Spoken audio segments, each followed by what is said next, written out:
आम की फसल में फूल या फल गिरने की जो समस्या है वो काफ़ी गंभीर मानी जाती है। अगर हम औसतन बात करें तो आम के एक पेड़ के ऊपर 1 लाख से लेकर के 10 लाख की संख्या में जो फूल है वो आते हैं और उनसे जो फल है वो बनते हैं। लेकिन उनमें से 80 से लेकर के 90% से ज़्यादा जो फूल है वो झड़ जाते हैं। अगर फूल झड़ने की जो परसेंटेज है वो 95 से ऊपर चली जाती है तो वहाँ पर हमें कुछ जो कारण है वो मेजर करने पड़ते हैं और उनकी जो समस्या है वो हमें उनका जो समाधान है वो करना पड़ता है। वे कौन कौन से कारण हो सकते हैं जिनके कारण जो फल है वो झड़ता है और उन्हें हम कैसे रोक सकते हैं, आज की इस वीडियो में जानते हैं। सबसे पहला जो कारण है वो आता है हमारा नेचुरल गिरावट या फिर जो प्राकृतिक गिरावट है वो। आम के पेड़ के ऊपर जैसे कि मैंने बताया कि 1 लाख से लेकर के 10 लाख की संख्या में जो फूल है वो बनते हैं। अगर ये सभी के सभी फूल जो है वो फल बन जाए तो इतना ज़्यादा वजन हो जाए कि जो पेड़ है उसे संभाल नहीं पाएगा और पेड़ जो है वो टूट जाएगा। इसलिए नेचुरल तरीके से जो पेड़ है खुद ब खुद 80 से लेकर के 90% जो फूल है वो झाड़ देता है। यानी कि वो अपने ऊपर इतने ही फूल रखता है जितने का वो अपना जो वजन है वो सहन कर सकता है। तो इसलिए आपको अगर ज़्यादा मात्रा में फूल गिरे हुए दिखाई देते हैं तो घबराने की यहाँ पर आवश्यकता नहीं है। नंबर 2 पर जो कारण निकल के आता है वो होता है हमारा परागण की कमी यानी कि पॉलिनेशन की कमी। फूल इतने ज़्यादा होते हैं कि सभी फूलों का जो परागण है वो संभव नहीं हो पाता और अभी अधिकांश आप देख रहे हो कि जो मधुमक्खियाँ हैं उनकी जो संख्या है वो हम पेस्टिसाइड वगैरह यूज़ करते हैं, इंसेक्टिसाइड यूज़ करते हैं, उसके कारण जो संख्या है वो काफ़ी कम हो चुकी है। इसलिए प्रॉपर तरीके से जो परागण है वो हो नहीं पाता और फूल जो है वो गिर जाते हैं। नंबर 3 पर आता है पोषक तत्वों की कमी, जिसके अंदर हम रखते हैं खाद और पानी।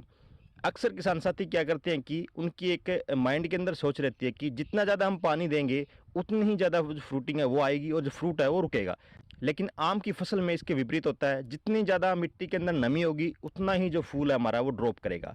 अगर आपका खुश्की थोड़ा सी रहती है, नमी जो है मिट्टी के अंदर कम रहती है तो ज़्यादा की मात्रा में जो फूल है वो पौधा उठाता है और उतना ही जो फूल है वो पौधे के ऊपर टिका रहता है। इसलिए ध्यान रहे, जो किसान साथी फ्लड इरिगेशन करते हैं यानी कि खुला जो पानी है वो अपने बागों के अंदर देते हैं तो वो गर्मी के सीजन में 20 से 25 दिन के अंतराल में गैप बना के रख चलें कि जो नमी है वो एक उसका जो लेवल है वो बना करके चले। आपको जो सिंचाई है वो करनी है। अगर आपको किसान साथी ड्रिप देता है तो 7 से लेकर 8 या 9 दिन के आसपास जो आप ड्रिप है वो दें। अगर हम पोषक तत्वों की बात करें तो जिस समय फूल से फल बनने की जो प्रक्रिया है वो स्टार्ट हो जाती है यानी कि जो हल्की गोली टाइप है वो बनना स्टार्ट हो जाती है, उस समय आप बोरॉन का जो स्प्रे है वो 1 ग्राम प्रति लीटर के हिसाब से पानी की डोज के साथ वो ज़रूर करें। साथ में आप उसके NPK 0050 जो है वो 4 से लेकर के 5 ग्राम पर लीटर के हिसाब से मिक्स कर सकते हो। वह जो कैल्शियम नाइट्रेट आता है 1 ml 1 लीटर पानी के हिसाब से वो भी मिक्स कर सकते हो। इसका जो स्प्रे है वो आप 2 या 3 बार अवश्य करें ताकि फूल से फल बनने के बाद में जो गिरावट है वो आपकी कम हो जाए।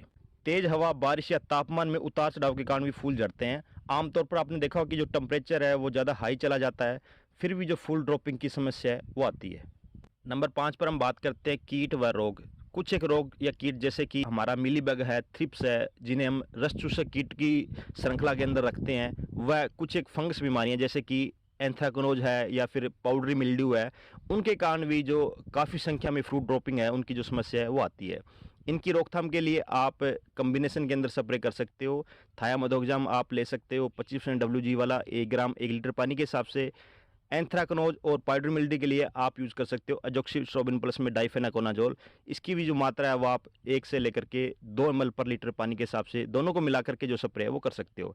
यहाँ पर अगर आप रस चूसक कीटों के लिए इमिडाक्लोरपिड भी यूज़ करना चाहते हो वो भी एक अच्छा जो ऑप्शन है वो रहता है। अगर हम पैदावार की एक कैलकुलेशन करके देखते हैं, मान के चलो कि हमारा जो बाग है या जो पौधा है वो करीबन 10 साल पुराना, उसकी जो एज है वो 10 साल के आसपास हो चुकी है और हम यहाँ पर जो लंगड़ा वैरायटी है उसको मान करके चलते हैं।